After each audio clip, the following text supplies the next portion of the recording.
Why are we afraid to share our business ideas? I gave away 66% of my business for free. What? I know it doesn't sound like a great idea, a great business move, but let me explain what happened. I'll just give you a quick spoiler. It was the best decision ever. Taking me from close to closing down my business to making it an automated business that turns around an average of 2 million euros per year. And more importantly, let me tell you the biggest lesson I've learned, and the biggest lesson that can be very useful for your business idea or work journey or your freelance journey. Hey guys, my name is Samu. This is my YouTube channel, a space where I share the journey of an entrepreneur and football agent that moved from Italy to London, England to live his dream. Subscribe to be part of this incredible community. So it happened to me so many times. I'm sure it happened to you as well, where you're at a party, you're at the bar, you're at the local pub, you're talking to friends, talking to family, and somebody says these magic words. I have the best business idea ever, but I can't share it with anybody, or I won't share it with anybody because if not, they will steal it or won't happen. Well, let me tell you something. That is the worst thing. That is the stupidest thing I've ever heard. I actually discovered there is a name for this. So I went to Google, of course. It's called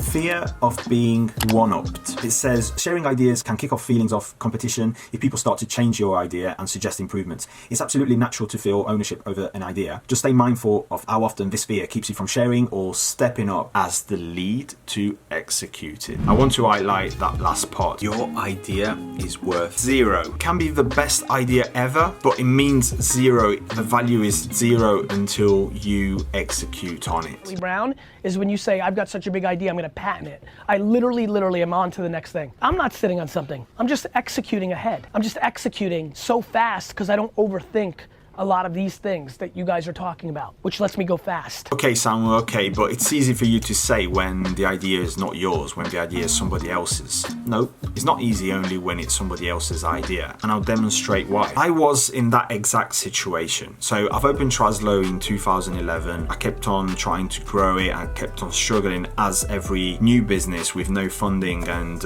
no support. If they don't say that at the beginning, there's a lot of struggle. They're lying, guys, because that's how it is. That's how business journeys are. So the business was working, but I had many issues. So first of all, it was a one-man band. Everything was on my shoulders. Cash flow was an issue. I was spending half of my days chasing for payments. I was focusing on B2B and didn't know anything about B2C and didn't even consider the B2C market. The growth was too slow. So yes, I decided to take a step back from business owner to employee. There was a specific moment where I decided I needed to do something.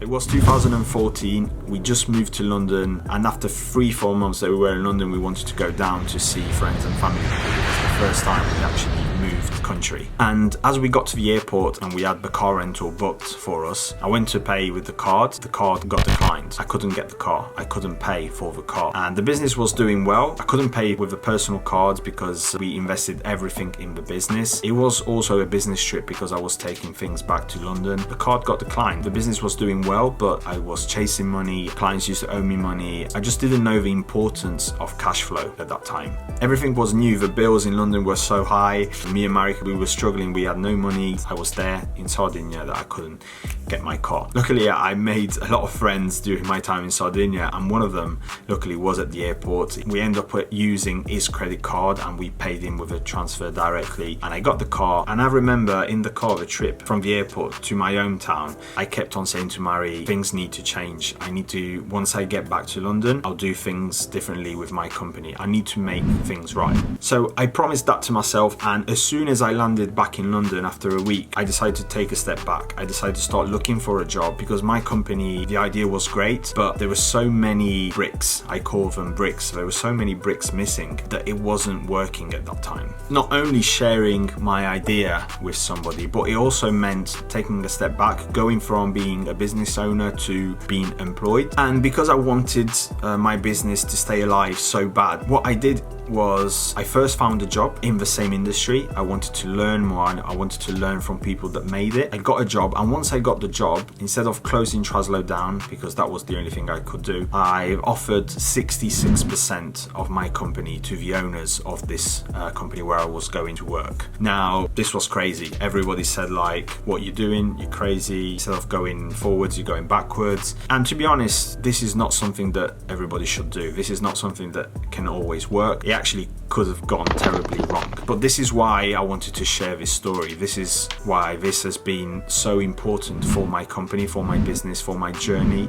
and I really wanted to share this story. So what was the process for me? What did I think in those days to decide to make such a crazy move, let's say? And the only thing I kept saying to myself was, 33% of something big, or 33% of something that works, will be worth a lot more in the future than 100% of something that doesn't work, of 100% of something that fails. So once I kept on for a few days, I didn't think about it too much. For a few days, I kept on saying this sentence to myself, and I've decided I gave them 66% of the business. This turned out to be the best decision ever. Now fast forward to 2020, I managed to buy back my shares, 100% of my business. In the meantime, we grew the staff from 0 to 12 to 11, 12 people. The company kept on growing month after month and year after year. I also managed to automate that business in order for me to not be there every day and to pursue my dream of working in football, becoming an agent. So yes, in 2020, I bought Traslo back. It actually done better